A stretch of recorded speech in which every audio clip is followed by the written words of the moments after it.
애미 애비도 없는 집안하고는 절대 안 됩니다. 상견례 자리에서 예비 사돈이 던진 한마디였습니다. 솔직히 몇 년 뒤면 어르신 병원 신세 질 텐데 우리 딸이 개고생밖에 더 하겠어요? 날카로운 말들이 식탁 위로 쏟아졌습니다. 조용히 앉아있던 70대 할머니는 그 순간 아무 말도 하지 않았습니다. 손자를 위해 숨겨온 것들을 어떻게든 묻어두려 했습니다. 하지만 집에 돌아온 그날 밤 결국 30년 동안 잠들어 있던 거대한 복수심이 깨어났습니다. 그리고 며칠 뒤 그 가족의 인생이 하나씩 조용히 박살나기 시작했습니다. 오늘도 사연 지금 시작합니다.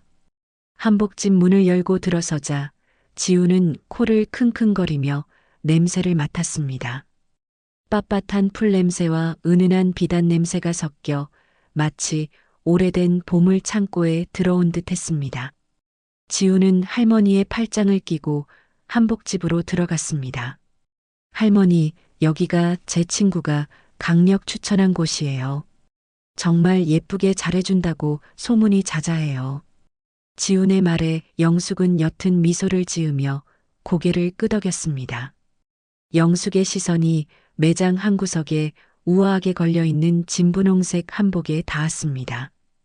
그때 카운터에 앉아있던 한복집 사장이 자리에서 일어났습니다.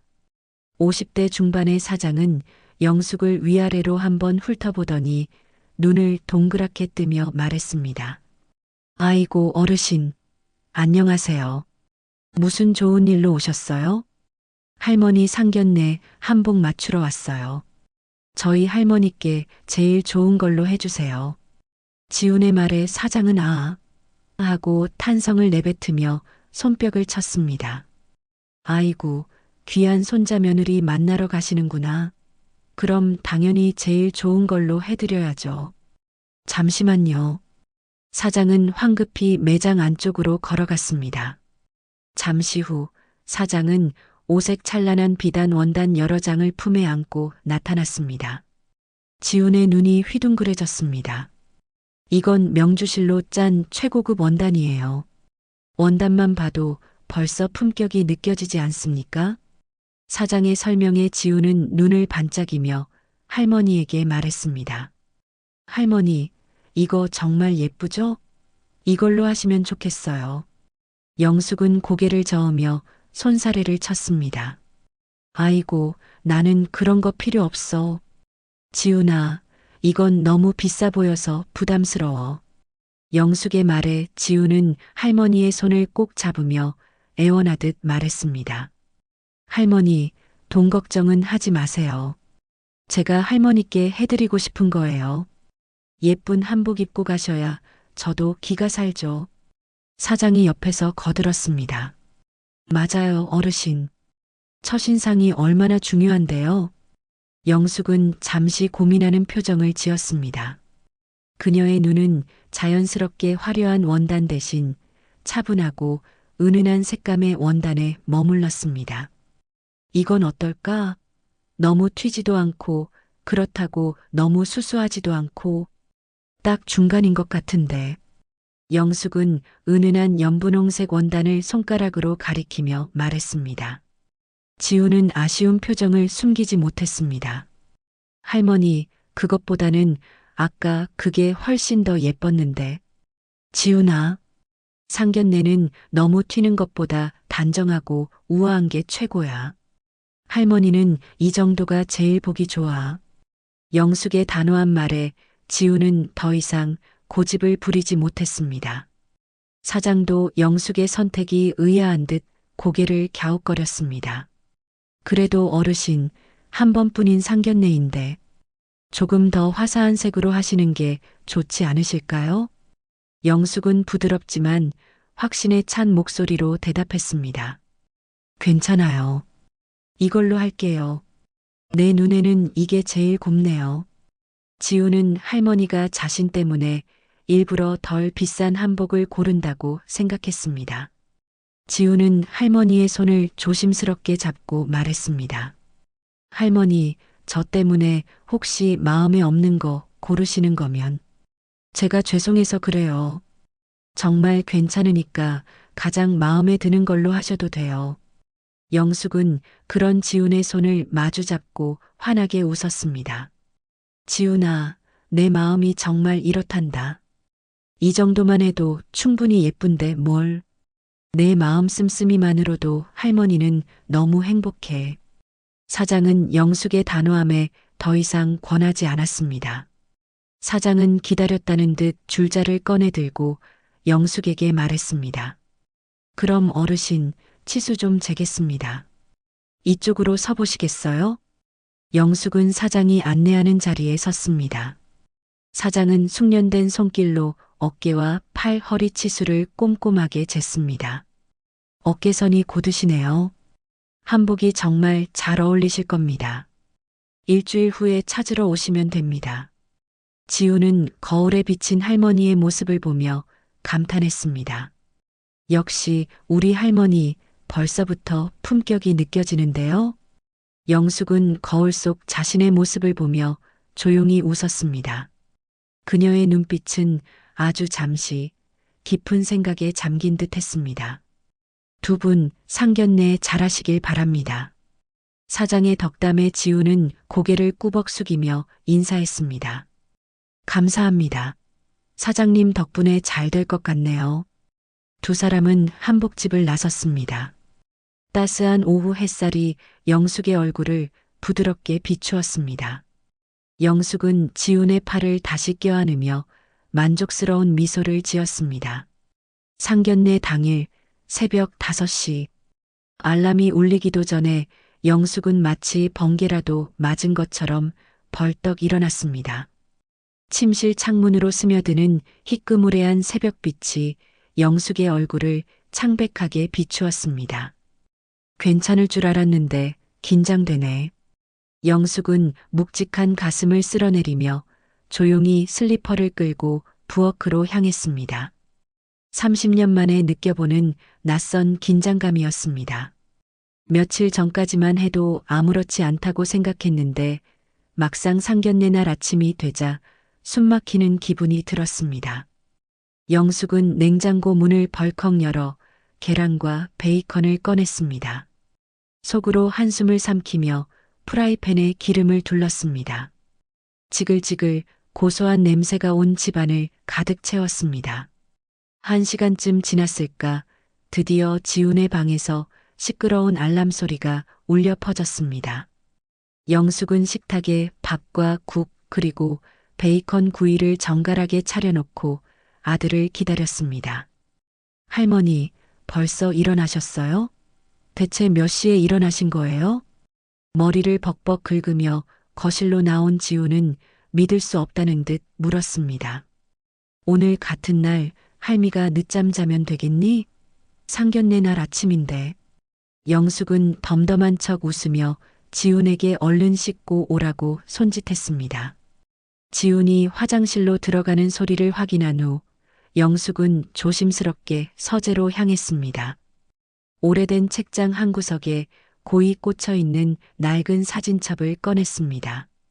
사진첩의 첫 장에는 영숙의 아들과 며느리의 젊은 시절 사진이 붙어 있었습니다. 사진 속 두 사람은 서로를 바라보며 환하게 웃고 있었습니다. 영숙은 사진 속 아들과 며느리의 얼굴을 손가락으로 쓸어내리며 혼잣말했습니다. 지훈이가 드디어 제 짝을 찾았네. 좋은 사람 만났으니 하늘에서 부디 편히 지켜봐다오. 그녀는 사진첩을 다시 제자리에 꽂아 넣었습니다. 바로 그때 말끔한 정장 차림의 지훈이 서재로 들어섰습니다. 어색하게 넥타이를 매는 모습이 영락없는 어린아이 같았습니다. 아이고, 우리 지훈이가 이렇게 다 컸네. 엄마가 있었더라면 얼마나 좋아했을까. 영숙의 말에 지훈은 거울을 보며 어설픈 넥타이 매듭을 고쳤습니다. 할머니, 수연이네 가족은 정말 좋은 분들이에요. 아버지는 작은 회사 운영하시고 어머니는 옷가게 하신대요. 아고, 그래. 우리 지훈이 아주 복받았네. 영숙은 지훈의 머리를 쓰다듬으며 대견한 듯 웃었습니다. 할머니가 저를 이렇게 훌륭하게 키워주셨으니 분명 좋게 봐주실 거예요. 당연하지. 우리 지훈이 정도면 아주 훌륭한 녀석이지. 영숙은 활짝 웃었지만 마음 한구석이 서늘했습니다. 지훈은 식탁에 앉아 허겁지겁 밥을 먹기 시작했습니다. 수연이가 할머니 만날 생각에 잠도 설쳤대요. 제가 할머니 자랑을 엄청 많이 했거든요. 내가 대체 무슨 자랑할 게 있다고? 할머니가 얼마나 저를 사랑으로 키워주셨는지, 제가 얼마나 행복하게 자랐는지 이야기해 줬어요. 영숙은 말없이 지훈의 머리를 쓰다듬었습니다. 아침을 다 먹은 지훈은 방으로 들어가 넥타이를 다시 고쳐 매고 있었습니다. 영숙은 자신의 방으로 들어가 일주일 전 맞춰온 한복을 꺼냈습니다. 화려하지 않은 연분홍색 한복은 마치 물감을 풀어놓은 듯 영숙의 얼굴을 은은하게 비추었습니다. 그때 방 밖에서 지훈의 목소리가 들려왔습니다. 할머니, 이제 다 되셨어요? 얼른 가야죠. 영숙은 마지막으로 흐트러진 머리를 매만지고 방문을 활짝 열었습니다. 한복을 입은 영숙을 본 지훈은 눈이 휘둥그레졌습니다. 할머니, 진짜 고우시다. 고맙다, 이놈아. 영숙은 지훈의 말에 환하게 웃었습니다.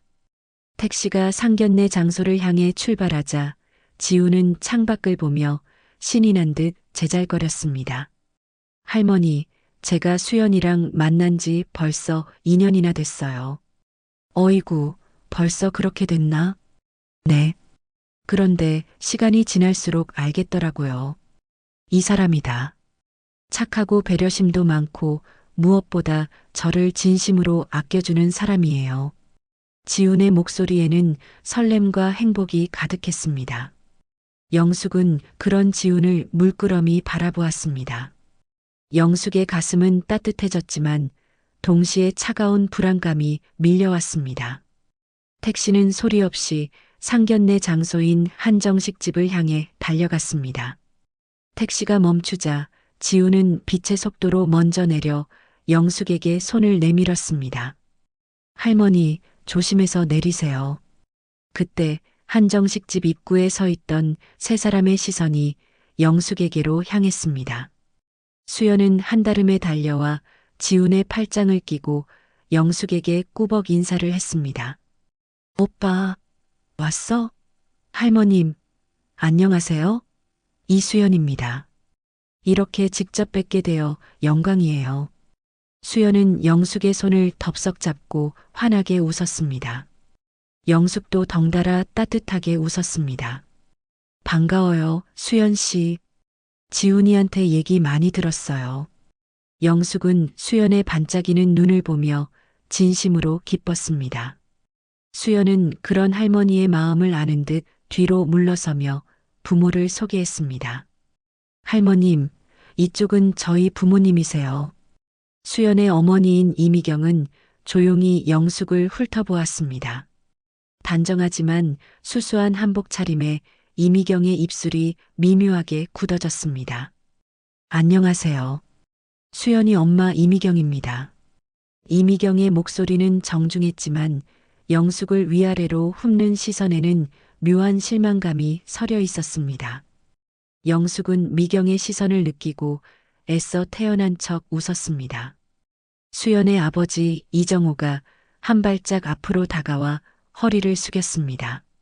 처음 뵙겠습니다. 이정호입니다. 김영숙입니다. 귀한 따님, 이렇게 잘 키워주셔서 감사합니다. 영숙이 정중하게 고개를 숙이자 이정호는 영숙의 수수한 한복을 보며 속으로 생각보다 소박하시네라고 생각했습니다. 그 미묘한 분위기를 눈치챈 수연은 억지로 웃으며 말했습니다.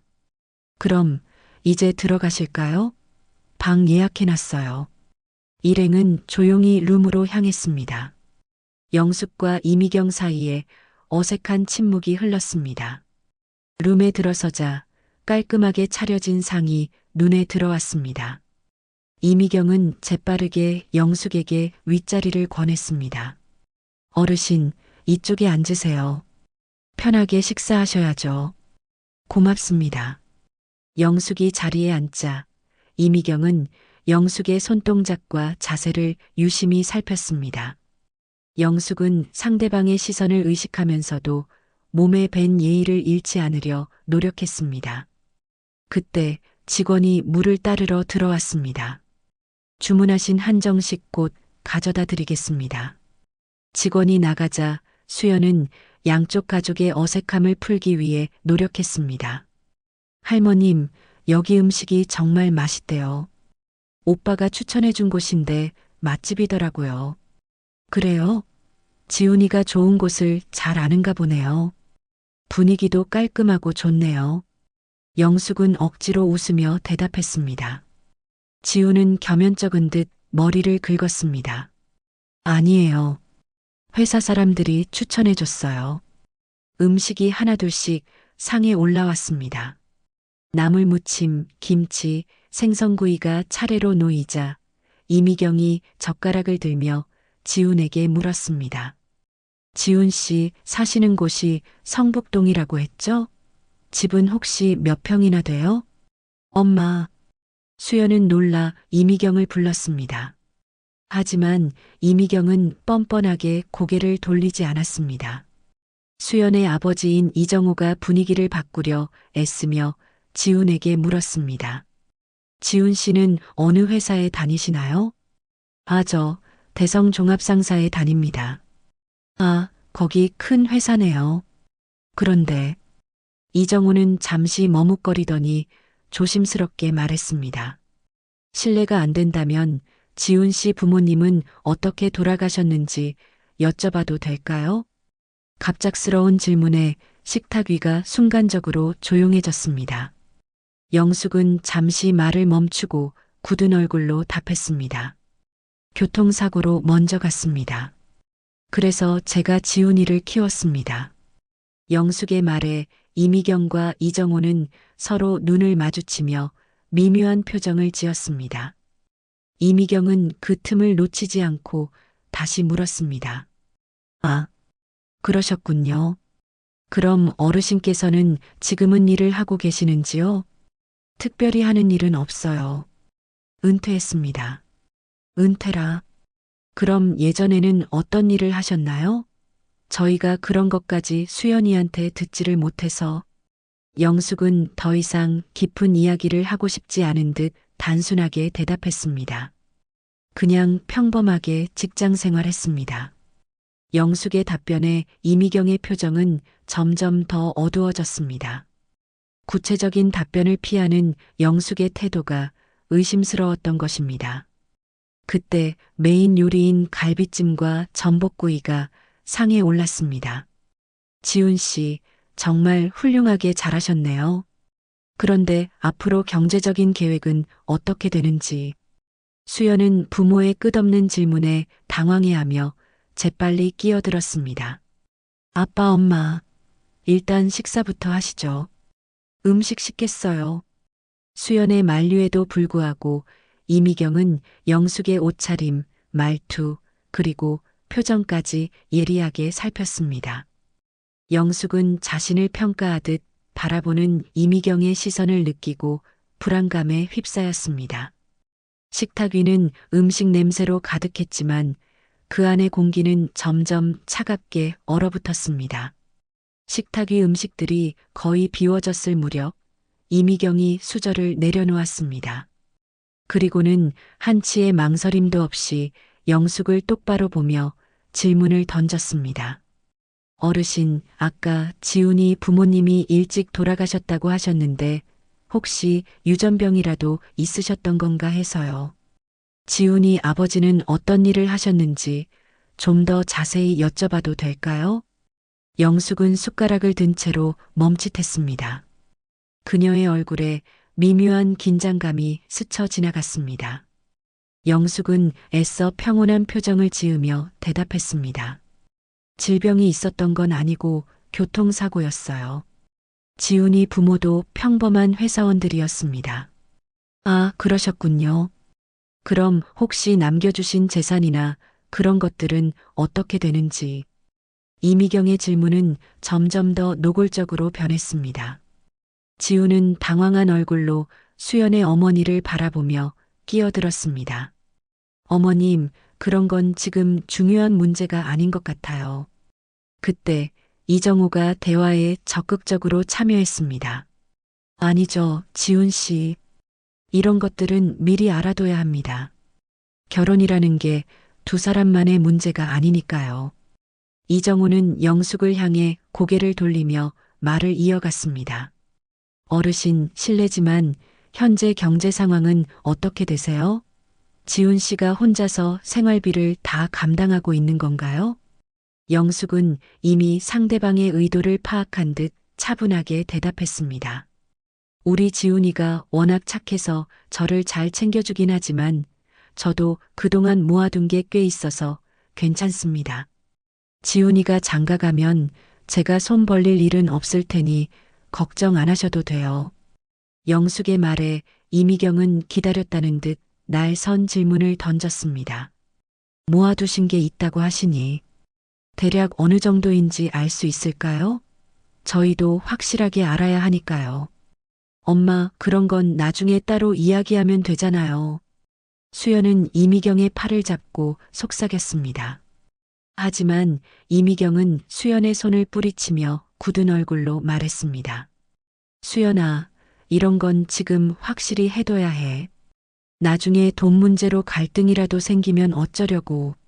지우는 더 이상 참지 못하고 자신의 상황을 설명했습니다. 저는 대기업에 다니고 있고 급여도 안정적입니다. 지금 할머니와 둘이 사는데 충분하고 적금도 꾸준히 들고 있습니다. 이정호는 고개를 끄덕이면서도 못마땅한 표정을 숨기지 않았습니다. 지훈 씨 직장은 괜찮아 보입니다. 하지만 문제는 집안 배경이죠. 집안 배경이요? 지훈은 어이가 없다는 듯 눈살을 찌푸렸습니다. 이미경은 그 틈을 타 직설적으로 말했습니다. 솔직히 말씀드리면 부모님도 안 계시고 집안 내력도 확실하지 않잖아요. 우리가 어떻게 믿고 귀한 딸을 맡겨야 할지. 이미경의 말에 영숙의 얼굴이 굳어졌습니다. 영숙은 목소리를 낮추며 차갑게 되물었습니다. 지금 저희 집안에 대해 의심하시는 건가요? 의심한다는 게 아닙니다. 미리 알아둬야 한다는 거죠. 혹시 남겨두신 빚이라도 있으면 어떡하냐고요. 이미경의 목소리가 날카롭게 변했습니다. 지우는 분노를 참지 못하고 자리에서 살짝 몸을 일으키며 소리쳤습니다. 어머님, 아버님 말씀이 좀 지나치신 것 같습니다. 할머니도 계신 자리에서 이정호는 손을 들어 지훈을 제지했습니다. 지훈 씨, 진정해요. 우리도 딸을 생각해서 하는 말이죠. 우리 집안 체면도 있는데 그런 부분은 저와 나중에 따로 상의하셔도 될 것 같습니다. 수연은 지훈과 부모 사이에서 이러지도 저러지도 못하며 안절부절 못했습니다. 이미경은 다시 영숙을 똑바로 쳐다보며 말했습니다. 어르신, 기분 나쁘게 생각하지 마세요. 저희 입장에서는 확실하게 알고 싶은 것뿐이에요. 영숙은 고개를 들고 침착하게 반문했습니다. 대체 뭘 확실하게 알고 싶으시다는 건가요? 경제적 능력? 집안 배경? 아니면 혹시라도 숨기고 있는 문제라도 있는지? 이미경의 질문에 영숙은 깊은 한숨을 내쉬며 대답했습니다. 저희에게 특별히 숨길 일은 없습니다. 그저 이 녀석을 부족함 없이 잘 키웠다고 자부할 뿐입니다. 하지만 부모도 없는 환경에서 자란 아이가. 이미경은 말을 멈췄습니다. 그 순간 식탁 위는 차갑게 얼어붙었습니다. 수연은 부모의 과도한 질문에 당황했지만 섣불리 나서지 못하고 눈치만 보고 있었습니다. 이미경의 표정은 이미 굳어진 상태였습니다. 영숙은 상대방의 변화하는 태도와 날선 질문들에 불안감이 최고조에 달했습니다. 팽팽한 긴장감이 식당 룸을 가득 채웠습니다. 이미경이 마침내 인내심의 끈을 놓았습니다. 그녀는 굳어진 얼굴로 젓가락을 탁 소리가 나게 내려놓더니 영숙을 똑바로 쳐다보며 단호하게 말했습니다. 할머님, 솔직히 말씀드릴게요. 부모도 없는 집안하고는 저희 수연이 혼인시킬 수 없습니다. 이미경의 직설적인 말에 룸 안의 공기가 순식간에 차갑게 얼어붙었습니다. 지금 뭐라고 하신 거예요? 지훈이 분노로 얼굴을 붉히며 자리에서 일어나려 하자 이정호가 지훈의 팔을 잡고 말했습니다. 지훈 씨 앉아요. 어른들이 말씀하고 계시잖아요. 이미경은 냉정하게 말을 이어갔습니다. 솔직히 부모님도 안 계신 상황에서 할머님마저 편찮으시기라도 하시면 그게 다 우리 수연이 몫이 될 텐데. 엄마. 수연은 이미경의 말을 끊으며 당황해서 외쳤습니다. 엄마, 그건 좀 너무한 말씀이신 것 같아요. 너무하다니? 수연아, 이게 현실이야. 결혼은 사랑만으로 되는 게 아니거든. 이미경이 딸을 향해 날카롭게 쏘아붙였습니다. 영숙의 손이 떨리기 시작했습니다. 제가 지훈이와 수연이에게 짐이 될까봐 걱정하시는 거군요. 영숙의 떨리는 목소리에 이미경은 한치의 망설임도 없이 대답했습니다. 네, 솔직히 말씀드리면 그렇습니다. 그리고 우리 수연이가 힘들게 할머님 모시고 사는 꼴은 저도 못 보겠고요. 이정호가 차분한 듯 냉정한 목소리로 거들었습니다. 그렇다고 경제적으로 넉넉해서 실버타운에 들어가실 수 있는 형편도 아니신 것 같고, 지훈은 분노를 참지 못하고 주먹을 꽉 쥐었습니다. 어떻게 그런 식으로 말씀하실 수 있어요? 할머니가 얼마나 고생하시면서 저를 키우셨는데, 지훈 씨도 나중에 자식 낳아 키워보면 우리 마음 알 겁니다. 나는 내 딸을 생각해서 하는 말이에요. 이미경이 팔짱을 끼며 싸늘하게 말했습니다. 영숙은 분노를 꾹 눌러 참으며 정중하게 말했습니다. 저는 아이들에게 전혀 짐이 될 생각이 없습니다. 그 부분은 걱정 안 하셔도 돼요. 저희 지훈이는 정말 착한 아이입니다. 수연이한테도 잘할 거고요. 착한 건 알겠어요. 하지만 그것만으로는 부족해요. 이미경은 단호하게 고개를 저으며 말했습니다. 솔직히 저는 수연이가 양가 부모님 다 계시고 좀 안정적인 집안에 시집 갔으면 좋겠어요. 그래야 결혼해서 고생 안 하고 편하거든요. 수연의 눈가에 눈물이 글썽거렸습니다. 엄마, 제 마음은 생각 안 해봐요? 내 마음? 수연아, 너는 아직 어려서 모르는 거야. 결혼 생활이 얼마나 현실적인지. 이정호는 다시 영숙을 바라보며 말했습니다. 할머님도 이해하시죠? 우리가 무리한 요구를 하는 건 아니잖아요. 영숙은 솟구치는 눈물을 참으며 힘겹게 대답했습니다. 지훈이가 그렇게 부족해 보이시나요? 부족하다는 게 아니라 조건이 맞지 않는다는 겁니다. 이미경은 더 이상 할 말이 없다는 듯 가방을 집어들며 일어섰습니다. 오늘 만나서 확실하게 정리하고 싶었어요. 앞으로는 만나지 않았으면 좋겠네요. 지훈은 믿을 수 없다는 표정으로 수연을 바라보았습니다. 수연아, 너도 이런 생각이야? 수연은 울음을 터뜨리며 고개를 숙였습니다. 오빠 미안해. 정말 미안해. 미안하다고? 그게 답이야? 지훈의 목소리가 떨렸습니다. 수연은 손으로 얼굴을 가린 채 흐느꼈습니다. 이미경이 자리에서 일어나며 확인하듯 말했습니다. 오늘부로 파혼인 걸로 알겠습니다. 나중에 이 일로 문제 생기면 저희도 곤란하니까요. 지훈은 더 이상 참을 수 없었습니다. 지훈은 벌떡 일어나며 영숙에게 말했습니다.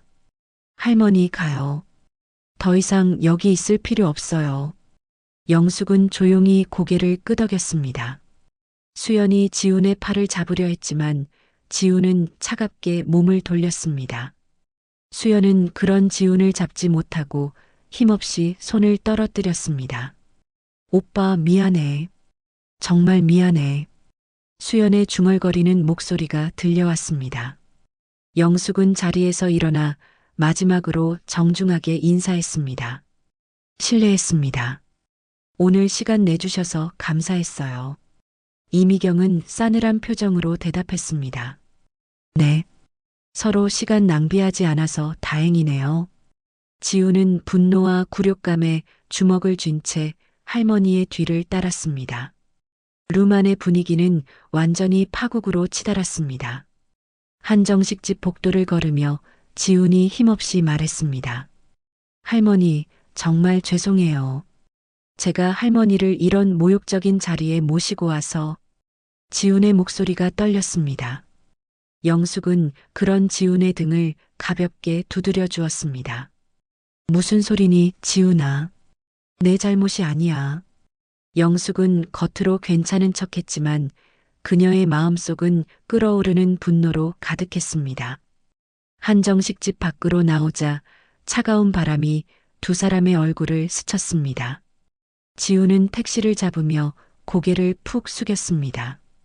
할머니, 제가 사람을 잘못 봤나 봐요. 지훈아, 내 잘못이 아니야. 택시가 멈추자 영숙이 먼저 뒷좌석에 올랐습니다. 지훈은 따라 타며 운전기사에게 주소를 알려줬습니다. 택시가 출발하자 영숙은 조용히 말했습니다. 세상에는 여러 종류의 사람들이 있는 거야. 지훈이 영숙의 손을 잡으며 다시 한번 울먹였습니다. 할머니가 저를 이렇게 잘 키워주셨는데 제가 이런 일을 당하게 해서. 지훈아, 네가 잘못한 게 아니라고 했잖아. 이제 집에 가서 푹 쉬렴. 영숙의 목소리는 여전히 따뜻했지만 그녀의 눈빛에는 차갑고 날선 무언가가 스치고 지나갔습니다. 택시가 집 앞에 멈추자 영숙과 지훈은 말없이 내렸습니다. 현관문을 열고 들어선 두 사람의 어깨는 잔뜩 웅크려 있었습니다. 지훈은 한마디 말도 없이 자신의 방으로 향했습니다. 할머니, 오늘 고생하셨어요. 들어가서 쉬세요. 지훈의 목소리는 너무 작아 겨우 들릴 정도였습니다. 영숙은 고개를 끄덕이며 짧게 대답했습니다. 그래, 지훈아. 너도 일찍 쉬렴. 영숙의 방문이 닫히자 집안에는 무거운 흘렀습니다. 평소에는 온기로 가득 찼던 거실이 오늘은 낯설 만큼 차가웠습니다. 지훈은 자신의 방에 들어가 침대에 털썩 주저앉았습니다. 잘 차려입었던 정장 재킷을 벗어던지고 목을 조이던 넥타이를 풀어 헤쳤습니다. 이미경의 날 선 말들이 머릿속에서 계속 맴돌았습니다. 부모도 없는 집안하고는 혼인할 수 없어요. 집안 내력도 모르겠고 경제적 기반도 불확실해요. 지훈은 두 손으로 머리를 감싸쥐었습니다. 분노와 함께 깊은 죄책감이 가슴을 짓눌렀습니다. 내가 미쳤지. 내가 왜 할머니를 그런 자리에 모시고 가서. 같은 시각 영숙은 자신의 방에서 거울 앞에 서 있었습니다. 그녀는 고름을 풀고 한복 저고리를 벗어내리며 거울 속 자신을 바라보았습니다. 주름진 얼굴과 힘없이 풀린 눈빛이 거울에 고스란히 비쳤습니다. 내가 우리 지훈이한테 짐이 되었구나. 한복 치마까지 모두 벗고 평상복으로 갈아입은 후 영숙은 다시 거울을 보았습니다. 오늘 받았던 모욕적인 시선과 차가운 말들이 파도처럼 밀려왔습니다. 30분 정도 지났을 무렵 복도에서 조심스러운 발걸음 소리가 들렸습니다. 똑똑똑. 할머니, 들어가도 될까요? 지훈이 영숙의 방문을 가볍게 두드렸습니다. 그래, 들어와. 지훈아. 지훈이 문을 열고 들어서자 영숙은 침대 가장자리에 앉아 있었습니다. 지훈은 망설임 없이 할머니 앞에 무릎을 꿇고 앉았습니다. 할머니, 어디 불편하신 곳은 없으세요? 지훈의 눈이 금방이라도 눈물을 쏟아낼 것처럼 촉촉했습니다. 응, 괜찮아. 지훈아. 혹시라도 체하셨을까봐 너무 죄송하기도 하고요. 지훈의 목소리가 미세하게 떨렸습니다. 영숙은 부드럽게 지훈의 머리를 쓰다듬었습니다. 지훈아, 내 잘못이 아니야. 절대 그렇게 생각하지 마라. 하지만 할머니가 그런 모욕적인 말들을 들으시게 해서 정말 죄송해요. 지훈은 결국 눈물을 보이고 말았습니다. 영숙은 따뜻한 목소리로 지훈을 위로했습니다.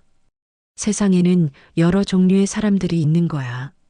오늘 만난 사람들도 그중 하나일 뿐이고, 그런 사람들의 말에 너무 신경 쓰지 마렴. 영숙의 목소리는 따뜻했지만 그녀의 눈빛 속에서는 차가운 무언가가 꿈틀거리고 있었습니다. 이제 그만 생각하고 일찍 쉬어라. 내일 출근도 해야 하잖니. 다 괜찮아질 거야. 영숙은 지훈의 등을 토닥이며 일으켜 세웠습니다. 정말 괜찮으신 거예요? 할머니도 많이 상처받으셨을 텐데. 물론이지. 할미가 언제 그런 일로 무너졌다고. 영숙은 억지로 밝은 미소를 지으며 지훈을 안심시켰습니다. 지훈은 안심한 표정으로 자리에서 일어났습니다. 그럼 할머니도 일찍 주무세요. 내일 회사 가서 정신 바짝 차리고 일할게요. 그래, 착한 우리 지훈이. 좋은 꿈 꿔라. 지훈이 방을 나가 문이 닫히자 영숙의 얼굴에서 미소가 순식간에 사라졌습니다. 거실 벽시계가 밤 10시를 가리키자 영숙은 침대에서 일어나 서재를 향해 걸어갔습니다. 영숙은 책상 의자에 앉아 깊게 숨을 들이마셨습니다. 차가운 공기가 폐부 깊숙이 들어와 그녀의 머리를 맑게 했습니다. 영숙은 눈을 감고 지난 세월을 되돌아보았습니다. 평범한 할머니의 모습 뒤에 숨겨진 30년 전의 기억이 파노라마처럼 펼쳐졌습니다. 1994년 서울 강남의 한 고층 빌딩 회의실 안 38배 젊은 영숙은 정장 차림의 중년 남성들 사이에 앉아 있었습니다. 아니, 여자가 무슨 건설업을 하겠다고 그래? 한 남성이 코웃음을 치며 말했습니다. 집에 가서 애나 보지 그래? 사업은 우리 같은 남자들이나 하는 거라고. 다른 남성도 거들며 비아냥거렸습니다. 하지만 영숙은 눈 하나 깜빡하지 않았습니다. 제가 준비한 사업 계획서를 보시면 생각이 달라지실 거예요. 영숙은 당당하게 자료를 펼쳤습니다. 남성들은 콧방귀를 뀌었습니다. 여자 따위가 뭘 안다고. 따위라고 하셨나요? 영숙의 목소리가 순식간에 차갑게 변했습니다. 그녀의 눈빛은 칼날처럼 날카로웠습니다. 제가 실력으로 보여드리겠습니다. 그날부터 영숙은 새벽 5시에 일어나 밤 12시까지 오직 일에만 매달렸습니다. 몇 달 후 영숙은 같은 회의실에서 똑같은 남성들을 마주했습니다. 김 대표님, 이번 입찰에서 저희가 1등을 차지하셨다면서요? 축하드립니다. 남성들은 언제 그랬냐는 듯 영숙 앞에서 고개를 숙였습니다. 영숙은 조용히 미소만 지었습니다. 감사합니다. 1997년 영숙의 회사는 업계 1위로 우뚝 섰습니다. 강남 한복판에 30층 건물을 통째로 소유하게 되었고 사무실은 2개 층을 쓰고 있었습니다. 영숙 사장님, 이번 분기 매출이 100억을 넘겼습니다. 재무 담당자가 흥분한 목소리로 보고했습니다. 영숙은 덤덤하게 대답했습니다. 그래, 벌써 그렇게 됐나? 1998년 외환위기가 닥쳤을 때도 영숙의 회사는 굳건했습니다. 오히려 다른 기업들을 인수하며 몸집을 불렸습니다. 2005년 영숙의 자산은 200억을 넘어섰습니다. 전국 곳곳에 건물과 토지를 소유했고 수많은 기업에 투자했습니다. 하지만 그 무렵 영숙에게 비극이 닥쳤습니다. 2009년 어느 비 오는 밤, 영숙은 병원 응급실 복도에 털썩 주저앉았습니다. 보호자이신가요? 의사가 다가와 물었습니다. 영숙은 고개를 들지 못하고 힘겹게 말했습니다. 네, 저희 아들이랑 며느리가 어떻게. 유감스럽게도. 의사의 말이 끝나기도 전에 영숙의 세상이 무너져 내렸습니다. 장례식장에서 7살짜리 어린 지우는 영숙의 손을 꼭 잡고 물었습니다. 할머니, 엄마랑 아빠는 언제 와? 지훈의 맑고 순수한 눈동자를 보자 영숙은 눈물을 삼키며 지훈을 품에 안았습니다. 지훈아, 이제 할머니랑 둘이 살자. 그날 영숙은 중대한 결심을 했습니다.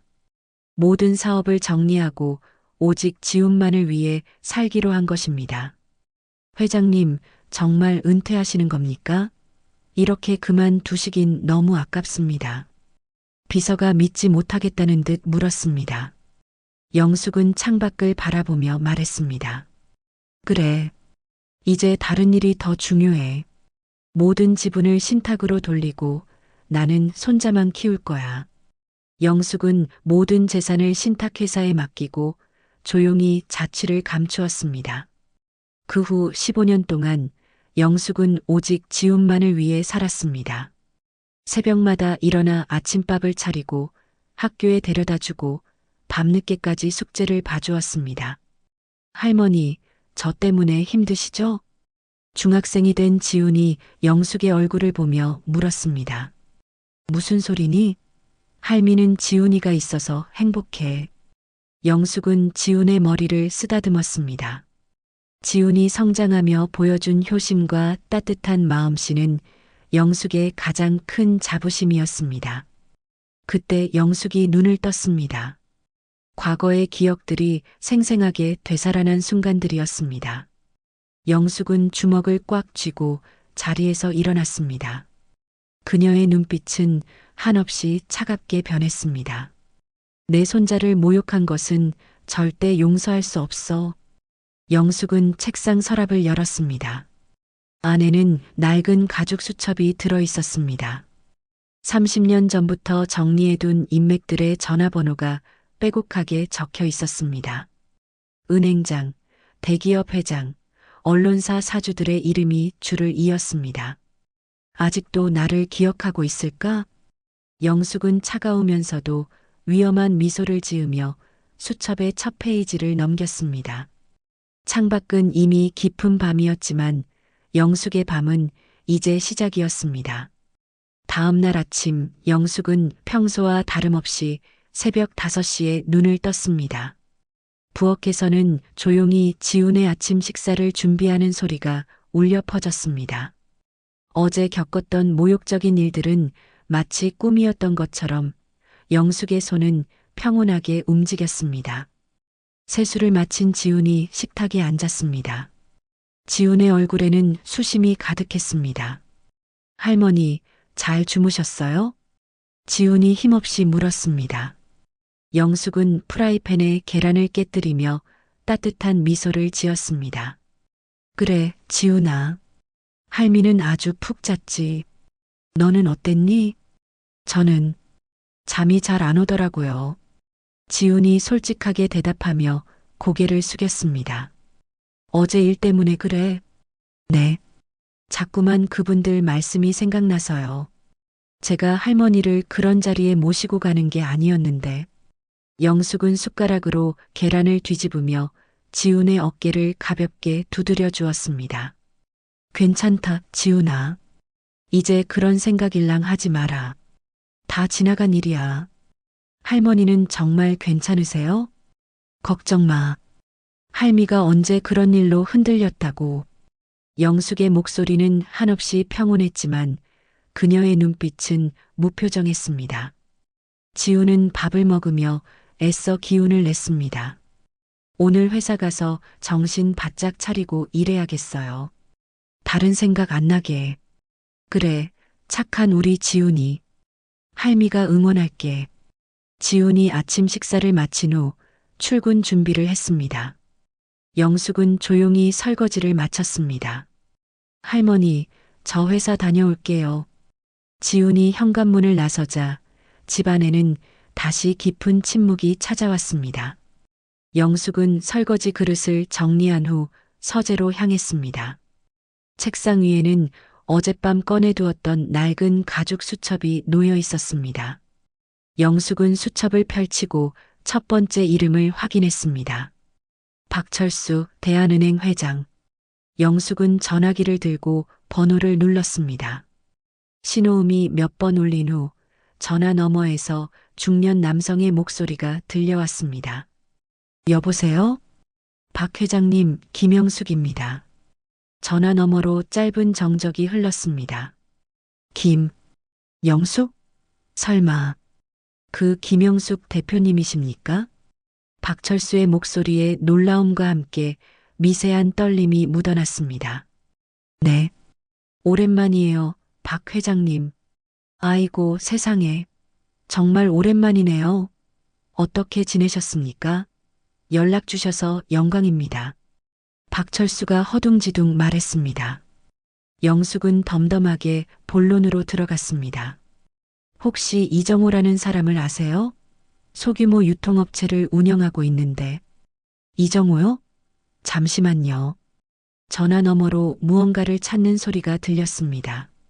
아, 여기 있네요. 저희 은행 거래처 중 한 명입니다. 그 사람에 대한 전반적인 정보를 좀 얻을 수 있을까요? 거래 현황, 대출 상황, 신용도 등 전부 다요. 박철수가 순간 당황하며 말을 더듬었습니다. 정보요? 이런 걸 함부로 알려드리기 곤란해서. 박 회장님, 저 김영숙이에요. 영숙의 목소리가 단 한순간에 차갑게 변했습니다. 박철수는 더 이상 거절할 수 없다는 것을 깨달았습니다. 아, 네, 알겠습니다. 제가 바로 알아보고 연락드리겠습니다. 고맙습니다. 영숙은 전화를 끊고 다음 페이지를 넘겼습니다. 강민호, 동대문 상가 건물주. 영숙은 다시 전화기를 들었습니다. 여보세요, 강 사장님? 김영숙입니다. 전화 너머로 같은 반응이 이어졌습니다. 영숙은 단숨에 본론을 꺼냈습니다. 동대문에서 부티크를 운영하는 이미경이라는 사람 아시나요? 이미경이요? 네, 알죠. 저희 건물 임차인 중 한 명이에요. 그 사람의 임대차 계약이 다음 달에 만료된다고 들었어요. 네, 맞습니다. 아직 재계약 여부는 결정되지 않았고요. 영숙이 만족스럽게 미소 지었습니다. 그렇다면 재계약을 거부해 주세요. 네. 갑자기 왜요? 저희가 먼저 거부하면 안 되는데. 자세한 이유는 묻지 마세요. 그냥 김영숙의 부탁이라고 생각해 주시면 됩니다. 강민호는 잠시 머뭇거리더니 결국 고개를 숙였습니다. 알겠습니다. 재계약 거부하겠습니다. 고맙습니다. 영숙은 세 번째 전화를 걸었습니다. 이번에는 아파트 건설회사 사장이었습니다. 모든 통화를 마친 영숙은 의자에 등을 기댔습니다. 그녀의 손에는 펜이 들려 있었고 수첩에는 복잡한 계획들이 적히고 있었습니다. 이정호, 은행 대출 심사 강화, 거래처 계약 해지. 이미경, 임대차 계약 거부, 건물 매매 압박. 이씨 가족, 사회적 고립. 영숙의 표정에는 30년 전 비즈니스 세계를 주름잡던 냉철함이 되살아나 있었습니다. 이제 시작이야. 영숙이 조용히 중얼거렸습니다. 창밖으로 따뜻한 오후 햇살이 쏟아져 들어왔지만 서재 안의 공기는 얼음장처럼 차가웠습니다. 이틀 후 오전 10시. 이정호는 작은 유통업체 사무실에 앉아 서류를 정리하고 있었습니다. 책상 위에는 재고 리스트와 계약서가 잔뜩 쌓여 있었습니다. 그때 전화벨이 요란하게 울렸습니다. 네, 대성유통입니다. 이정호는 밝은 목소리로 전화를 받았습니다. 하지만 상대방의 목소리는 어딘가 딱딱하게 굳어 있었습니다. 사장님, 저 한국투자개발 김 과장입니다. 아, 김 과장님, 무슨 일로 전화하셨어요? 이정호는 반가운 마음으로 물었지만 상대방은 한숨을 쉬며 답했습니다. 죄송한 말씀을 드려야 할 것 같습니다. 네, 죄송한 말씀이라니. 이정호의 표정이 순간적으로 굳어졌습니다. 저희가 약속했던 투자건 말입니다. 상부의 결정이라 투자를 취소하게 되었습니다. 취소요? 아니, 계약서도 다 준비했는데 이게 무슨 말씀이세요? 이정호는 당황해서 자리에서 벌떡 일어났습니다. 정말 죄송합니다. 구체적인 이유는 말씀드리기 어렵습니다. 김 과장님, 이건 너무 갑작스럽지 않습니까?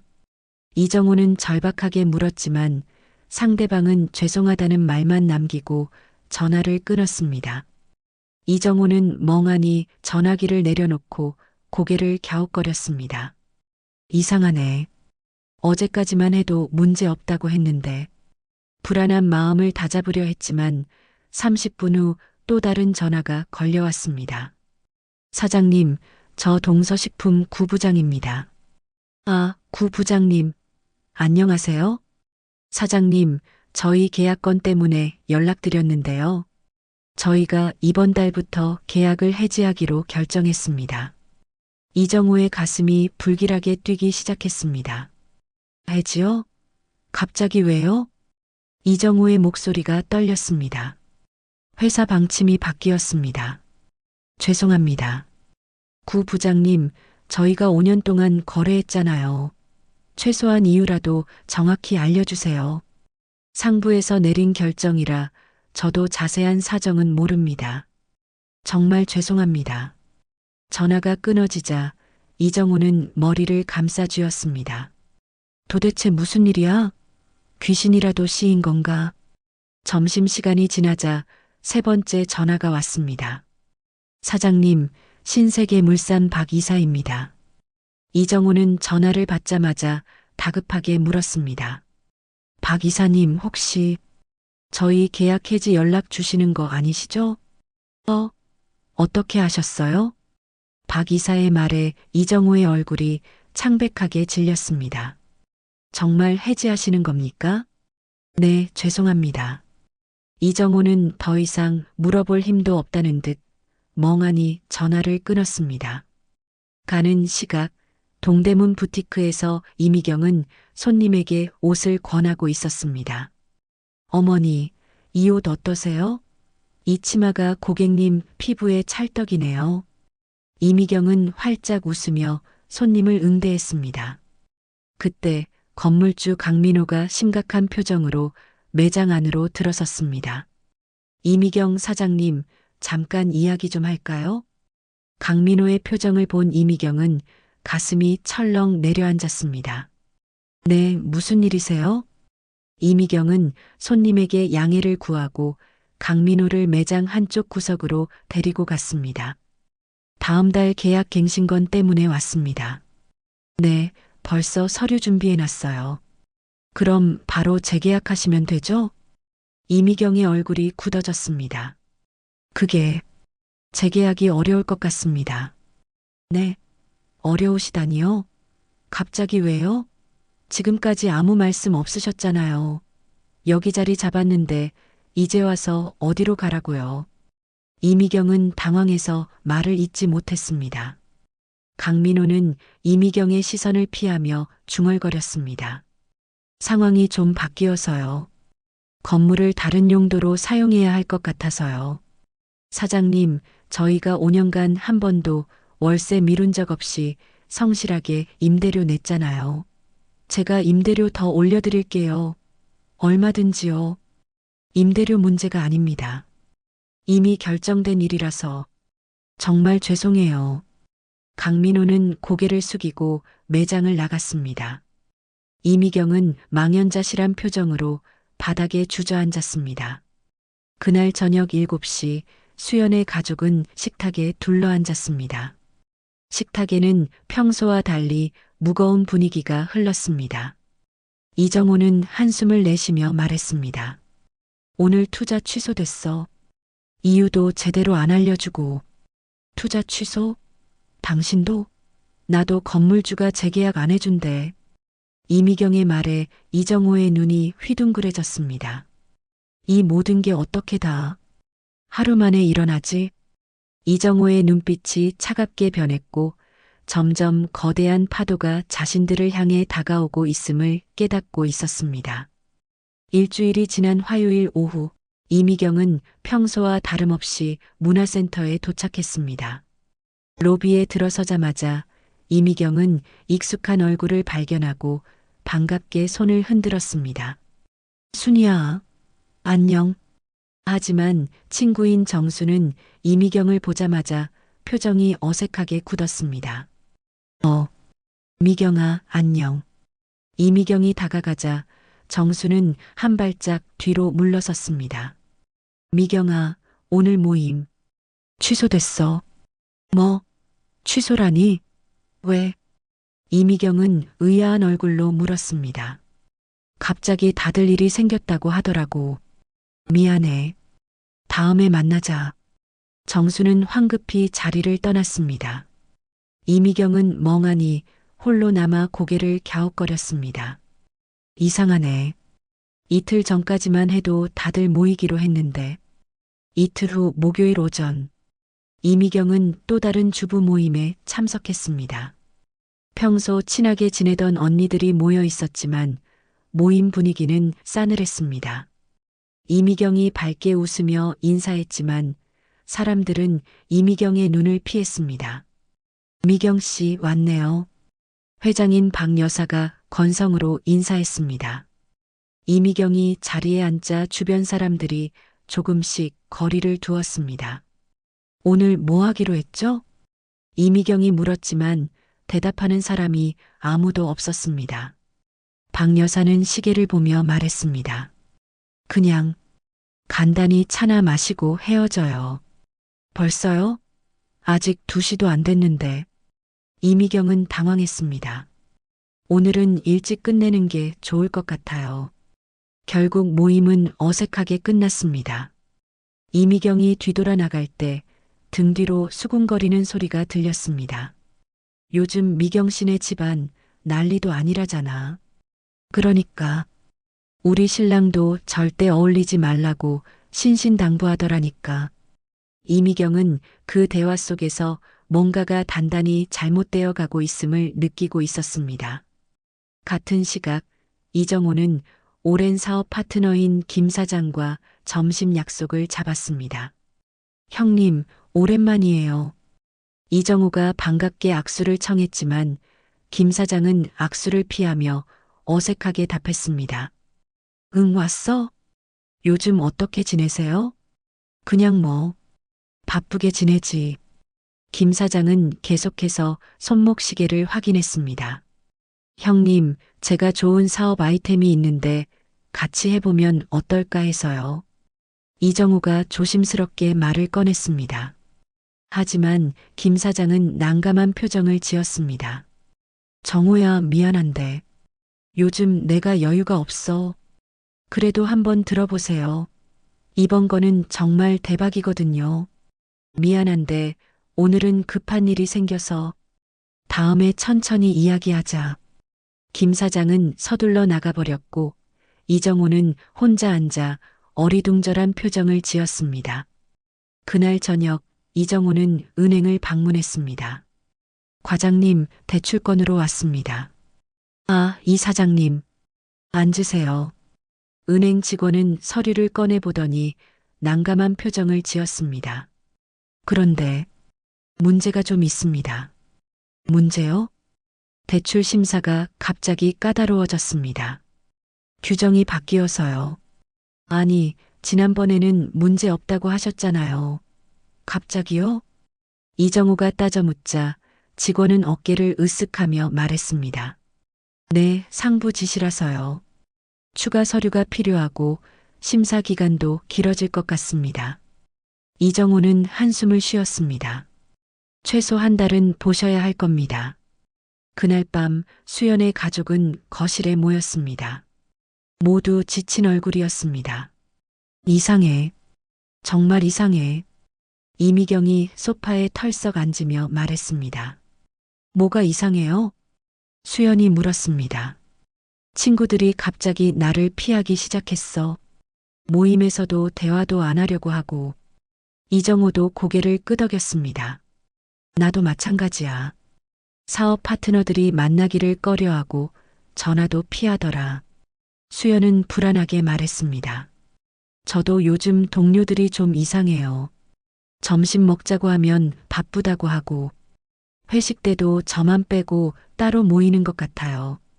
세 사람은 서로를 바라보며 공포에 질렸습니다. 이건 우연이 아니야. 이정우가 심각한 목소리로 말했습니다. 그럼 뭐라는 거예요? 이미경이 떨리는 목소리로 물었습니다. 누군가 의도적으로 우리 집안을 망하게 하려고 작정한 것 같아. 수연이 눈을 크게 뜨며 물었습니다. 누가요? 왜요? 이정호는 깊은 생각에 잠겼습니다.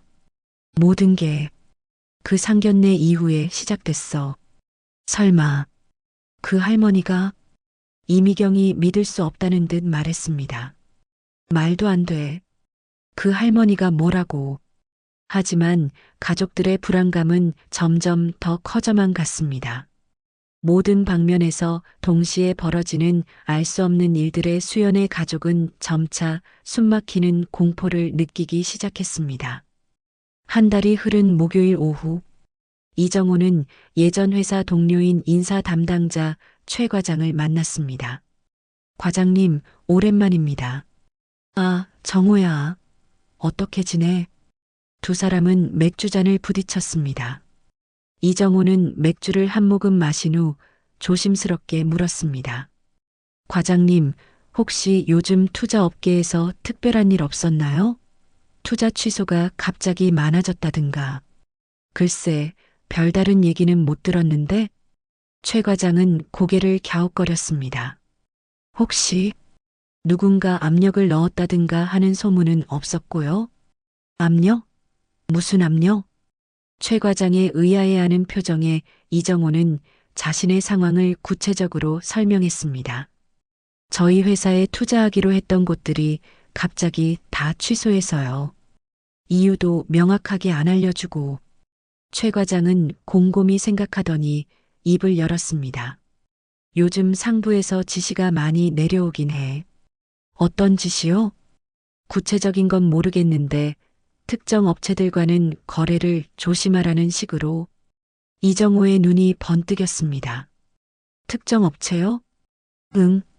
근데 왜 그런 지시가 내려오는지 아는 사람은 아무도 없더라. 이정호는 무언가 연결되고 있다는 것을 직감했습니다. 한편 수요일 저녁, 수연은 지훈에게 전화를 걸었지만 신호음만 계속 울릴 뿐 받지 않았습니다. 수연은 답답한 마음에 문자를 보냈습니다. 오빠, 꼭 만나서 할 이야기가 있어. 연락 줘. 하지만 지훈에게서 답장은 오지 않았습니다. 다음 날 퇴근 시간, 수연은 지훈의 회사 앞에서 하염없이 기다렸습니다. 드디어 지훈이 나오자 수연은 지훈에게 달려가 소리쳤습니다. 오빠. 지훈은 수연을 보고 발걸음을 멈췄지만 그의 표정은 차갑게 굳어 있었습니다. 여긴 뭐하러 왔어? 오빠, 꼭 할 말이 있어. 제발 한 번만 들어줘. 할 말? 우리 사이에 무슨 할 말이 남아있는데? 오빠, 우리 집이 이상해졌어. 모든 게 꼬이고 있어. 수연이 지훈의 팔을 잡자 지훈은 차갑게 손을 뿌리쳤습니다. 할머니가 뭐? 또 할머니 탓이야? 그만해. 더 이상 듣고 싶지 않아. 지훈은 그대로 뒤돌아 걸어갔고 수연은 그 자리에 멍하니 서 있었습니다. 목요일 오후, 이미경은 부티크 건물주 강민호를 찾아갔습니다. 사장님 계세요? 이미경이 부동산 사무실에 들어가자 직원이 물었습니다. 네, 무슨 일이세요? 동대문에서 부티크 운영하는 이미경입니다. 사장님 좀 뵐 수 있을까요? 아, 사장님은 출장 가셔서요. 한동안 안 계실 것 같아요. 이미경이 당황하며 물었습니다. 연락처라도 주시면 안 될까요? 급한 일이라서. 죄송합니다. 규정상 개인 연락처는 드릴 수 없어요. 금요일 오전 이정호는 예전 사업가인 김 사장을 찾아갔습니다. 사장님, 정호입니다. 도움을 요청하러 왔습니다. 이정호의 말에 김 사장은 난감한 표정을 지었습니다. 정호야, 미안한데 요즘 우리도 여유가 없어서. 사장님, 예전에 제가 도와드렸던 거 기억하시죠? 조금만 도와주시면. 김 사장은 고개를 저으며 거절했습니다. 정호야, 정말 미안해. 요즘 상황이 좋지 않아서. 한 달이 지나면서 수연의 가족은 모든 방면에서 사회적으로 고립되었습니다. 도움을 요청할 곳도 기댈 곳도 없었습니다. 그날 저녁 세 사람은 거실에 모여 앉았습니다. 더 이상은 못 버티겠어. 이정우가 지친 목소리로 말했습니다. 나도 부티크 문 닫아야 할 것 같아.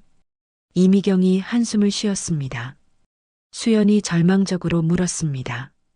도대체 누가 우리한테 이런 일을 하는 거예요? 이정우가 결심한 듯 단호하게 말했습니다. 김영숙 할머니에 대해서 제대로 알아봐야겠어. 엄마, 아직도 그 할머니 때문이라고 생각해요? 수연이 믿기지 않는다는 듯 물었습니다. 아무리 생각해도 이상하잖아. 내일부터 본격적으로 알아볼 거야. 수연의 가족은 점점 깊어지는 절망 속에서 마지막 실마리를 찾기 위해 발버둥 치기 시작했습니다. 토요일 오후 이정호는 집 서재에서 낡은 잡지들을 정리하고 있었습니다. 오래된 경제지를 하나씩 손에 들고 버리려던 참이었습니다. 이것들 다 언제 버리지? 이정호가 중얼거리며 1995년 경제주간지를 펼쳤습니다. 순간 그의 손이 멈췄습니다. 큼직한 헤드라인이 이정호의 눈에 들어왔습니다. 여성 경영인의 신화, 김영숙 대표 인터뷰. 이정호는 기사를 자세히 들여다보았습니다. 흑백 사진 속에는 정장을 입은 중년 여성이 당당한 모습으로 서 있었습니다. 이 사람, 어디서 본 것 같은데? 이정호가 사진을 더 가까이 가져다 보았습니다. 이정호의 눈이 휘둥그레졌습니다. 이정호는 의자에서 벌떡 일어났습니다. 사진 속 여성은 영락없는 젊은 시절의 김영숙이었습니다. 이 사람이 지훈이 할머니라고? 이정호는 떨리는 손으로 기사를 읽기 시작했습니다. 김영숙 대표는 불과 10년 만에 업계 1위 건설회사를 일궈낸 입지전적 인물이다. 이정호의 얼굴이 점점 창백하게 질렸습니다. 건설업계 1위? 이정호는 기사를 계속 읽어내려갔습니다. 김 대표는 현재 전국 주요 도시의 30여 개 건물을 소유하고 있으며 금융계와의 폭넓은 인맥으로 업계에서 여왕이라 불리고 있다. 이정호는 그 자리에 주저앉아 머리를 감쌌습니다. 세상에, 이게 다 무슨 일이야? 그때 거실에서 TV를 보던 이미경이 남편의 이상한 소리를 듣고 서재로 달려왔습니다. 여보, 무슨 일이야? 갑자기 왜 그래? 이것 좀 봐봐. 이정호는 떨리는 손으로 잡지를 내밀었습니다. 이미경은 사진을 보더니 어리둥절했습니다. 이 사람 누구야? 김영숙이야. 김영숙? 김영숙이 누군데? 아, 설마 지훈 씨 할머니? 이미경은 기사를 읽기 시작했습니다. 읽을수록 그녀의 얼굴은 하얗게 질렸습니다. 이게 진짜야? 기사에 다 나와 있잖아. 여기 1998년 기사도 있어. 이 할머니 어마어마한 거물이었어. 이미경은 소파에 털썩 주저앉으며 절규했습니다. 우리가 그 할머니한테 무슨 짓을 한 거야? 이제 알겠어. 왜 갑자기 모든 일이 꼬였는지. 이정우가 무릎을 치며 말했습니다. 그때 수연이 방에서 나와 부모의 심각한 분위기를 눈치챘습니다. 엄마, 아빠, 무슨 일이에요? 이미경이 떨리는 손으로 딸을 불렀습니다. 수연아, 이리 와서 이거 좀 봐. 수연이 다가와 기사를 보자 입이 떡 벌어졌습니다. 이 사람 지훈 오빠 할머니 같은데요? 맞아. 지훈 씨네 할머니야. 이정호는 정신없이 말했습니다. 수연은 기사를 읽고 충격으로 의자에 주저앉았습니다. 재벌, 할머니가 재벌이었다고요? 어마어마한 재벌이었어. 이미경이 머리를 감싸며 말했습니다. 이정호는 다른 기사들을 더 찾아봤습니다. 여기 또 있어. 2005년 기사. 김영숙 그룹 총수, 손자 양육 위에 사업 은퇴 선언. 은퇴? 손자가 지훈이었구나. 부모 잃고 할머니가 키웠다고 했잖아. 세 사람은 서로를 바라보며 공포에 질렸습니다. 이미경이 떨리는 목소리로 말했습니다. 우리가 그분한테 뭐라고 했지? 부모 없는 집안이라고. 집안 내력을 모르겠다고. 이정호는 얼굴을 손으로 가렸습니다. 수연은 울먹이며 덧붙였습니다. 빚이 있냐고도 물어봤잖아요.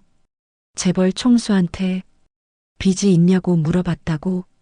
이미경은 히스테리를 부리며 소리쳤습니다.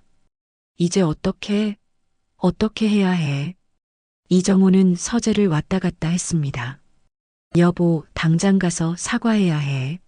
지금 가자. 이미경이 벌떡 일어섰지만 이정호가 그녀를 말렸습니다. 여보, 잠깐만. 일단 정신 차리고 생각하자. 뭘 생각해? 지금 우리 상황이 어떤데? 그렇다고 무작정 가면 어떡해? 그때 이미경이 무릎을 쳤습니다. 그래, 맞아. 투자 취소, 거래처 계약 해지, 건물주 연락 두절. 그 모든 게 다 그 할머니 짓이었어. 이정호는 하나씩 손으로 짚어가며 말했습니다. 모든 게 할머니 손바닥 안에서 놀아난 거야. 깊은 밤이 되도록 수연의 가족은 대책을 논의했지만 뾰족한 해결책은 나오지 않았습니다. 일단 내일 아침에 무작정 찾아가 보자. 이미경이 마지막으로 말했습니다. 받아주실까요? 수연이 불안한 표정으로 물었습니다. 받아주시든 안 받아주시든 가봐야 해. 이정호가 단호하게 대답했습니다. 세 사람은 밤새도록 잠을 이루지 못했습니다. 일요일 오전 9시 이미경은 거울 앞에서 평소보다 훨씬 정성스럽게 화장을 했습니다. 가장 점잖고 정중해 보이는 옷을 꺼내 입고 머리를 단정하게 빗어 넘겼습니다. 여보, 정말 갈 거야? 이정호가 문가에 기대어 걱정스럽게 물었습니다. 이미경은 립스틱을 바르며 거울 속 자신을 바라보았습니다. 안 가면 어떡해? 이대로 망할 수는 없잖아. 이미경의 목소리는 단호했습니다. 무릎 꿇고라도 빌어야지. 이미경은 가방을 들고 결연한 표정을 지었습니다. 성북동으로 향하는 택시 안에서 이미경은 계속 손을 비비며 중얼거렸습니다. 뭐부터 사과해야 하지? 죄송하다는 말을 100번은 해야 할 텐데. 택시가 영숙의 집 앞에 멈춰 섰습니다.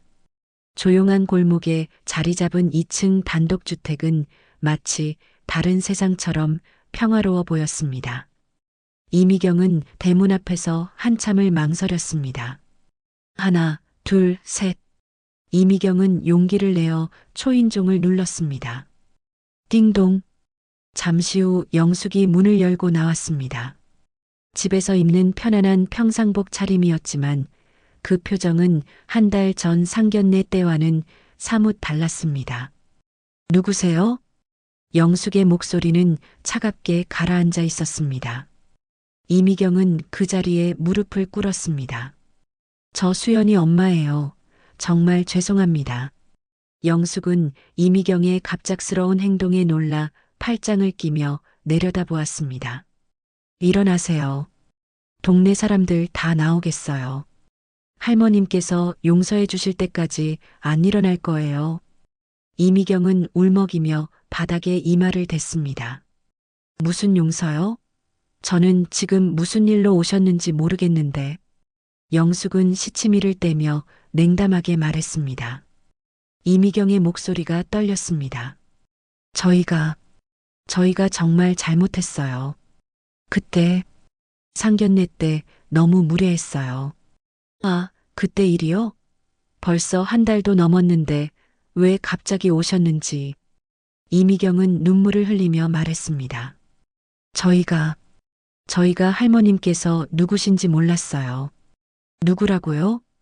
할머니가 김영숙 대표님이시잖아요. 영숙의 표정이 미묘하게 변했습니다. 옛날 기사를 봤어요. 이미경이 흐느끼며 대답했습니다. 영숙은 한 걸음 뒤로 물러서며 말했습니다. 그래서 오신 거군요. 제가 돈이 많은 것 같으니 오신 건가요? 정말 몰랐어요. 만약 알았다면 어쨌을 건데요? 영숙이 차갑게 반문했습니다. 이미경은 말문이 막혔습니다. 알았다면 지훈이를 환대했을 거라는 말씀이세요? 사람의 가치를 돈으로 판단한다는 말씀이네요. 영숙의 목소리에 분노가 섞였습니다. 이미경은 더욱 고개를 숙였습니다. 아니에요. 그런 뜻이 아니라.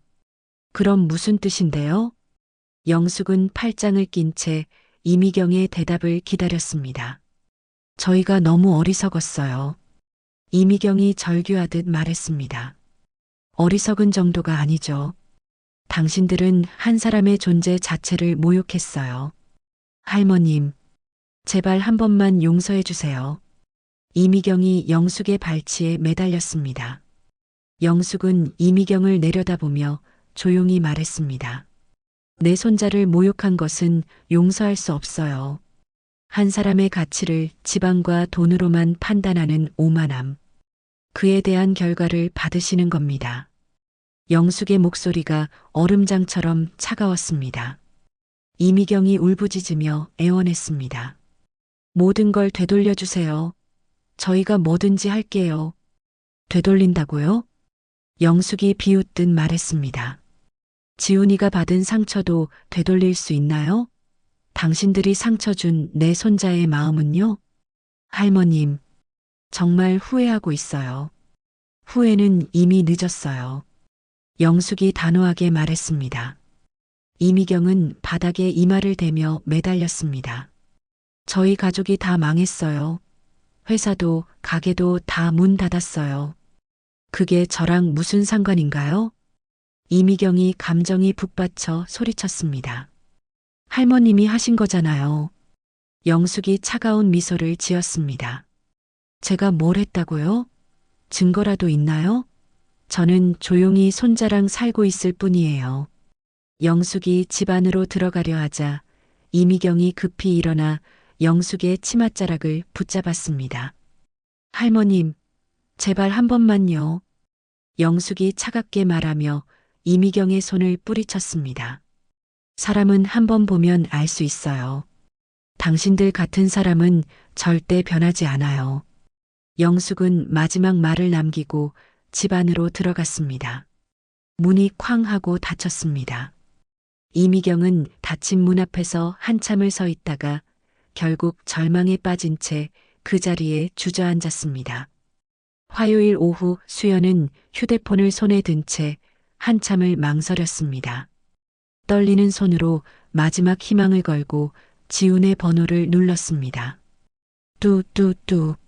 신호음이 몇 번 울린 후 지훈이 전화를 받았습니다. 뭐야? 지훈의 목소리는 얼음처럼 차가웠습니다. 오빠, 나야 수연이.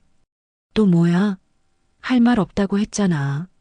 오빠, 제발 한 번만 만나줘. 정말 마지막이야. 수연은 간절한 목소리로 애원했습니다. 전화 너머로 한참의 침묵이 흘렀습니다. 이따 카페에서 봐. 지훈이 마지못해 대답했습니다. 수연은 안도하며 말했습니다. 고마워, 오빠. 정말 고마워. 1시간 후 지훈과 수연은 회사 근처 작은 카페에서 마주 앉았습니다. 한 달간의 고생이 고스란히 묻어나는 수연의 얼굴은 초췌해 보였습니다. 지훈은 커피잔을 만지작거리며 냉담하게 입을 열었습니다. 말해봐. 뭔데? 수연은 눈물을 글썽이며 고개를 숙였습니다. 오빠, 우리 가족이 정말 잘못했어. 그때 내가 더 강하게 막았어야 했는데. 수연의 후회 가득한 목소리에 지우는 찬 목소리로 말했습니다. 지금 와서 그런 말을 왜 해? 너희 부모님은 정말 무례하셨어. 수연은 깜짝 놀라 고개를 들었습니다. 오빠, 할머니한테 어떻게 그런 말을 할 수가 있어? 사람이 부모가 없으면 결혼할 자격도 없어? 지훈의 목소리에 참아왔던 분노가 섞여 있었습니다. 수연은 어머니를 감싸듯 말했습니다. 어머니 입장에서는 궁금한 걸 물어볼 수도 있잖아. 좀 세게 말씀하신 건 맞지만 지훈은 믿을 수 없다는 표정으로 수연을 바라보았습니다. 지훈은 의자를 뒤로 밀며 자리에서 일어섰습니다. 수연이 다급히 지훈의 손목을 잡았습니다. 오빠, 잠깐만. 아직 할 말이 있어. 우리 집이 완전히 망했어. 수연은 울먹이며 말했습니다. 지훈은 다시 자리에 앉았지만 그의 표정은 여전히 무표정했습니다. 그래서 그게 나랑 무슨 상관이야? 아빠 회사 문 닫았고 엄마 가게도 없어졌어. 혹시 할머니가 하신 일일까 해서. 수연이 조심스럽게 물었습니다. 지우는 어이가 없다는 듯 헛웃음을 터뜨렸습니다. 또 할머니 탓이야? 끝까지 그러는구나. 우연의 일치겠지. 할머니가 뭘 할 수 있겠어? 지우는 비웃으며 말했습니다. 수연은 눈물을 훔치며 변명했습니다. 나도 어쩔 수 없었어. 부모님이 너무 강하게 나오시니까. 또 어쩔 수 없었다는 핑계네. 매번 그런 식으로 도망치잖아. 지훈의 목소리가 차갑게 가라앉았습니다. 수연이 울부짖으며 지훈을 붙잡으려 했지만 지훈은 이미 카페를 나가고 있었습니다. 오빠. 수연의 절규가 뒤에서 들려왔지만 지훈은 한 번도 뒤돌아보지 않았습니다. 수연은 혼자 남겨진 채 테이블에 엎드려 눈물을 쏟아냈습니다. 주변 사람들의 시선이 따가웠지만 수연은 아무것도 신경 쓸 수 없었습니다. 모든 것을 잃었다는 절망감만이 그녀의 가슴을 짓눌렀습니다. 그날 저녁 지훈이 집에 돌아와 거실 소파에 털썩 앉았습니다. 영숙이 부엌에서 저녁 준비를 하다가 지훈의 지친 표정을 보고 다가왔습니다. 지훈아, 무슨 일 있었니? 영숙이 지훈 옆에 앉으며 부드럽게 물었습니다. 할머니, 수연이를 만났어요. 지훈이 고개를 숙이며 대답했습니다. 그래, 뭐라고 하던? 사과하더라고요. 자기네 가족이 잘못했다고. 지훈이 한숨을 쉬며 말했습니다. 영숙이 지훈의 등을 가볍게 두드려줬습니다. 그래서 내 마음은 어떠니? 이미 끝난 일이에요. 돌이킬 수 없어요. 지훈이 단호하게 말했습니다. 영숙이 잠시 침묵하다가 입을 열었습니다. 지훈아, 할머니가 고백할 게 있어. 고백이요? 지훈이 고개를 들어 할머니를 바라봤습니다. 할머니가 예전에 사업을 했었어. 영숙이 조심스럽게 말을 시작했습니다. 사업이요? 어떤 사업? 꽤 큰 회사를 운영했었지. 영숙의 목소리에 자부심이 묻어났습니다. 지훈이 놀란 표정을 지었습니다. 진짜요? 할머니가? 그래. 30년 전까지는 김영숙이라는 이름이 업계에서 꽤 유명했어. 영숙이 미소를 지으며 말했습니다. 그럼 할머니가 부자셨다는 말씀이에요? 부자 정도가 아니었지. 재벌이라고 불렸거든. 영숙이 담담하게 대답했습니다. 지훈이 입을 떡 벌렸습니다. 할머니가 재벌이었다고요. 그런데 내 아들, 며느리 죽고 나서 다 정리했어. 내 손자, 너를 키우는 게 더 중요했거든. 영숙이 지훈의 머리를 쓰다듬었습니다. 지훈이 갑자기 무언가를 깨달은 듯 벌떡 일어났습니다.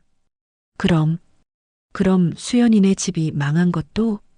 그럴 수도 있고 아닐 수도 있지. 지훈이 할머니의 손을 잡으며 말했습니다. 할머니, 후회하세요? 후회? 영숙이 지훈을 바라보며 물었습니다.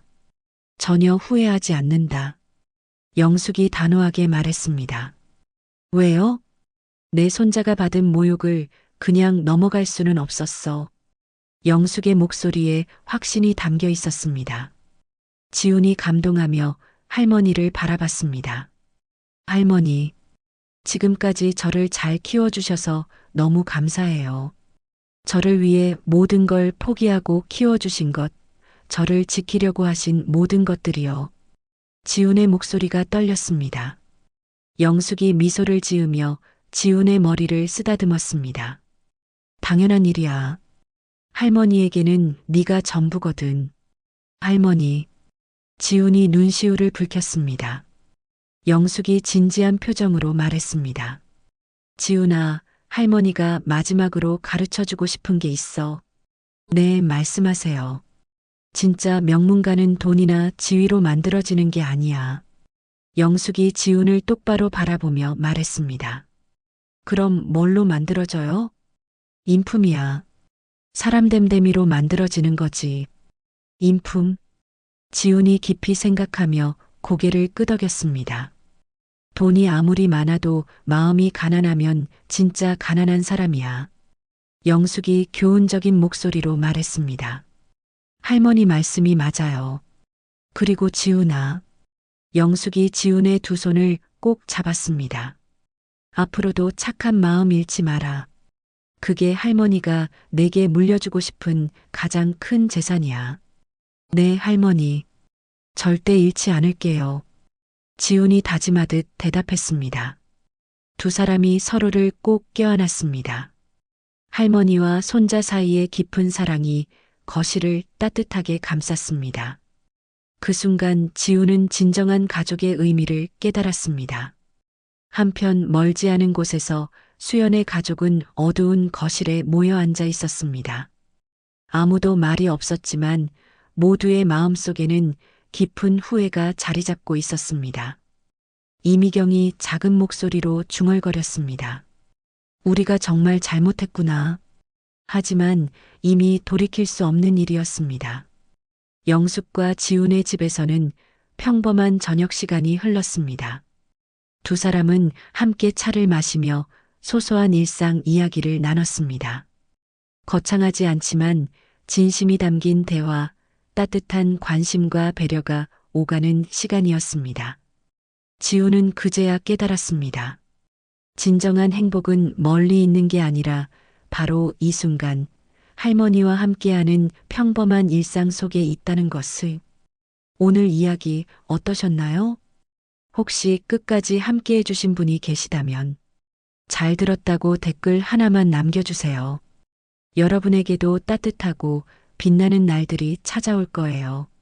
구독과 좋아요는 다음 이야기를 이어가는 큰 힘이 됩니다.